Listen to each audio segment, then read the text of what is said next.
শামসুন্নাহার হলে কীভাবে করে রাষ্ট্রীয় যে নিপীড়ন সে রাষ্ট্রীয় নিপীড়ন নেমে এসেছিল, কীভাবে হলের ভিতরে একটা সংকট মোকাবেলা করার জন্য রাষ্ট্র পুলিশ মোতায়েন করেছিল এবং সেই পুলিশ কীভাবে করে তৎকালীন শিক্ষার্থীদের উপর হামলা করেছিল।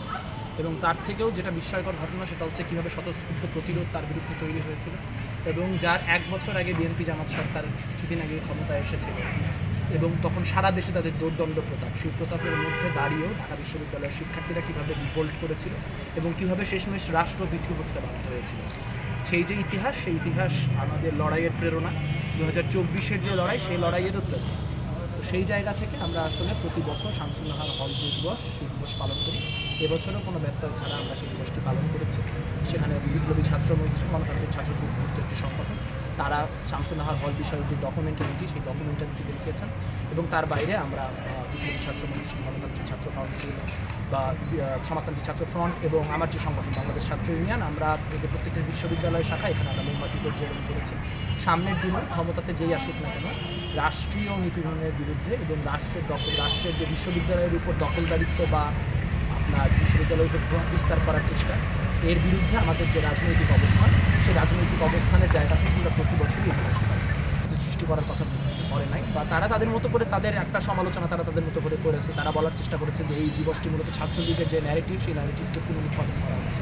ঘটনাটিকে বারবার করে সামনে নিয়ে আসা হয় ছাত্রদলকে সন্ত্রাসী সংগঠন প্রমাণ করার জায়গা থেকে। তো সেটি তাদের বক্তব্য, তারা যদি আসলে বক্তব্য দেয়, বক্তব্য তো তাদের রাজনৈতিক বক্তব্য এবং আমার রাজনৈতিক বক্তব্য ভিন্ন হবে, এই জন্যই তো আমরা আলাদা সংগঠন করি, এগুলো তো এক সংগঠন। তো তারা তাদের জায়গা থেকে যে বক্তব্য দিচ্ছে সেই বক্তব্য দেওয়াটাকে আমি নেতিবাচকভাবে দেখছি এমন, তারা তাদের জায়গা থেকে বক্তব্য দিতেই পারে। বিষয়টি হচ্ছে যে তাদের বক্তব্য তারা দিবে, আমাদের বক্তব্য আমরা দিব, কিন্তু কেউ কারো বক্তব্য দেওয়ার ক্ষেত্রে বাধার সৃষ্টি যতক্ষণ পর্যন্ত না করছে ততক্ষণ পর্যন্ত গণতন্ত্রের সৌন্দর্যই তো এটা যে গণতন্ত্রের ভিন্ন মত থাকবে। কিন্তু যখনই সেই ভিন্ন মত দমন করার কোনো চেষ্টা হবে তখনই এটা একটা সংকট হয়ে ওঠে। কিন্তু একথা কেউ বলতে পারবে না যে ছাত্রদল এই প্রোগ্রাম করার ক্ষেত্রে কোনো বাধা বিপত্তি সৃষ্টি করেছে বা ছাত্রদলের নেতারা কেউ আমাদের সাথে ব্যক্তিগতভাবে যোগাযোগ করে এই প্রোগ্রাম করতে মানা করেছে এমনও ঘটে। তারা তাদের যে অবস্থান সেটা তাদের কিছু নেতা কর্মী তাদের মতো করে অবস্থান ব্যক্ত করেছে, তার বাইরে কোনো রকম চাপাচাপি বা কোনো দখলদারিত্বের চেষ্টা বা প্রভাব বিস্তারের চেষ্টা এবছর হয়। এই ধরনের ঘটনার জন্য সামনে না ঘটনা, এই জন্য আপনারা কী ধরনের সুরক্ষা বলা চান বা কী ধরনের? একটা বড় জিনিস হচ্ছে যে ঢাকা বিশ্ববিদ্যালয় একটা গণতান্ত্রিকতার জায়গা নিশ্চিত করার জন্য ডাকসু একটা অত্যন্ত গুরুত্বপূর্ণ জিনিস। আমরা ছাত্র সংসদ নির্বাচন চাই, কিন্তু ছাত্র সংসদ নির্বাচনের ক্ষেত্রে আমরা এটা চাই যে ছাত্র সংসদের ক্ষমতা যেন শেষমেশ ভিসির হাতে কুক্ষিগত না থাকে। আপনারা জানেন ডাকসু নিয়ে অনেক পায়তারা চলছে, সেখানে আমাদেরও কিছু অবস্থান আলাদা করে আছে। আমরা এমন ছাত্র সংসদ চাই যে ছাত্র সংসদের আদতে ছাত্ররাই ছাত্র সংসদ নিয়ন্ত্রণ করতে পারবে, যেখানে ভিসির একার হাতে সভাপতি হিসেবে যে ক্ষমতা কুক্ষিগত থাকে সেই ক্ষমতা কুক্ষিগত থাকবে না।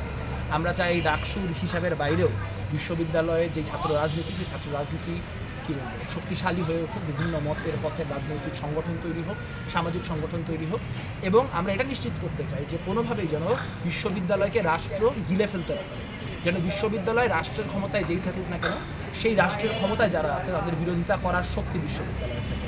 বিশ্ববিদ্যালয় যদি সেই শক্তিমত্তাটা দেখাতে পারে, বিশ্ববিদ্যালয় যদি রাষ্ট্রের দ্বারা রাষ্ট্রের পেটের মধ্যে না ঢুকে যায়, সেটা নিশ্চিত করাই হচ্ছে আমাদের লড়াই। সেই লড়াই করার যে যা যা করণীয় সেই করণীয়গুলো তো আমরা আগেও করেছি, আমরা ভবিষ্যতে